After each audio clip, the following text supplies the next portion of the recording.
আসসালামু আলাইকুম। আশা করি সবাই ভালো আছেন। আলহামদুলিল্লাহ আমিও ভালো আছি। তো এখানে ৩০০ মরগের মতো আছে আর কি। আমি ৫০০ মরগ উঠেছিলাম যে বন্যার কিছুদিন আগে। তো এখানে ছাদের উপরে ৩০০ মরগ রাখছি। আর ২০০ মরগ আছে আমার ঘরের নিচে, মানে বিল্ডিংয়ের একটা রুমে। আল্লাহ যদি বাঁচে আমি এই মরগগুলো কালকে এই পাশে যে রুমটা আছে এই রুমটাতে নিয়ে আসবো আর কি। তো এখন আপাতত এখানে রাখছি।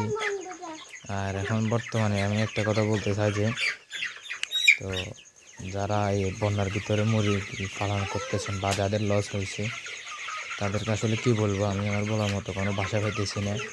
আমি নিজেও একটা বিপদে আছি এই মরগগুলো নিয়ে, অনেক কষ্ট করতেছি আর কি। যে কিছু এই সাইডে বসিতে রাখছি আর এই সাইডে হচ্ছে বালু।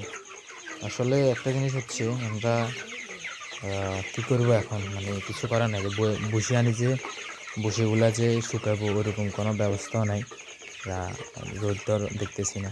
তবে আলহামদুলিল্লাহ আজকে আমাদের নোয়াখালীতে কয়েকটা জায়গায় কয়েকটা ইয়েতে আমরা আলহামদুলিল্লাহ রোদ দেখতে পেরেছি। আল্লাহর কাছে সবাই দোয়া করবেন আমি যেন আমার মোরগগুলো সুস্থভাবে রাখতে পারি। তো আল্লাহর কাছে বেশি বেশি দোয়া করবেন আর কি, আমি যেন আমার মোরগগুলো সুস্থভাবে রাখতে পারি।